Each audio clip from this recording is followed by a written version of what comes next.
Hey guys, it is Z, a Build a Business You Love here, and we are back with another event-based video. Now, this video, guys, is basically a question of the day. I think I'm going to start doing to help you guys with all of the questions that you may have about getting started and about staying open. Okay. If you don't know who I am, my name is Zia, Build a Business You Love, and I teach people how to start, operate, and manage an events-based business. And I show you guys, the real of the real. Like, I don't sugarcoat, I don't hide anything. I don't show you just because it's in my best benefit. Okay. I answer your questions, and I like to show you what it is that you need in order to get started and operate and manage your events based business. So if that sounds like you, feel free to describe. Feel free to subscribe, okay, and follow me on whatever platform you're watching this on. And right now, we're about to get started.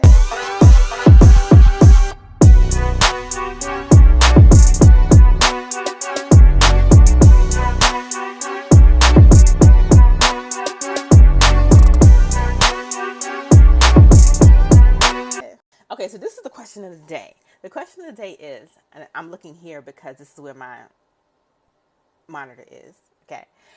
I've had multiple tour no shows lately. This is touring the event space. So you know how when you got actually get and own an event space, people have to tour it to see if they like it, to see if they want to book, right? So she says, have had tour. I've had multiple tour no shows lately. What's the best way to cut down on cancellations and wasted time? I don't know if that was a tongue twister for me, but it was. Okay, yeah. So here is my answer with a few things that you can do. Now, I have a favorite. This first one isn't my favorite, but it's something that does work for a lot of people, believe it or not. The first one is to require a tour deposit, even if it's refundable. So something like $20, $50 refundable fee, and you can credit it toward their booking if they decide to book. It sends a message that, hey, my time is valuable, honey. And if they show up, refund it or apply it to their booking. If they ghost it, then it's not a total waste of time. You got a little bit of a deposit, right? One of the things, though, when it comes to this, and I mentioned this in my course, guys, is that you can do things automated. Like, you don't have to wait and stay around waiting for people to show up. I remember having an event for someone and going through all the motions of booking, and then we went to one, and the lady was just sitting there, and I was just like, "Why are you sitting there?" Like, she's like, "Oh, I'm just waiting for people to come in." But do they know that you exist? So you can come. So the issue was just that they didn't know that she was even there. No, I'm talking no signage, no marketing efforts, no digital blueprint. So you can do things that's automated. You can do automated showings. It's you don't have to actually be there if you don't want to be there. And I show you how you can do that in the course. Okay, when it comes to automations, one of the things you can also do is use a scheduling system with automated reminders. Okay, because people they have busy lives. They don't, even though you may think that your event space is top priority in people's minds, it may not be, right? So using systems like Calendly, Honeybook, Acuity, to set up text messages, emails, 24-hour reminders, maybe even an hour before, and including a link to reschedule in case if they need to reschedule at the last minute. At least right? But the reminders really help. Think about when you go to the doctor, right? Or schedule an appointment at the doctor's office, dentist's office. What do? They send you a reminder a week before. They ask you, do you want to reschedule? Is this day still good for you? They ask you, even up to an hour before sometimes, hey, are you going to make it? This is just a reminder. So use that, that type of mindset in order for you to also get your clientele that follow up, and that can also give you a lot of feedback to what you're doing. You could do to avoid no shows is ask some pre-qualifying questions before they even book the tour. Like, what is your event date, the guest count, how many people you expecting to come? A lot of times the day that they want is not even available. Like, they'll get there and be like, it's not available.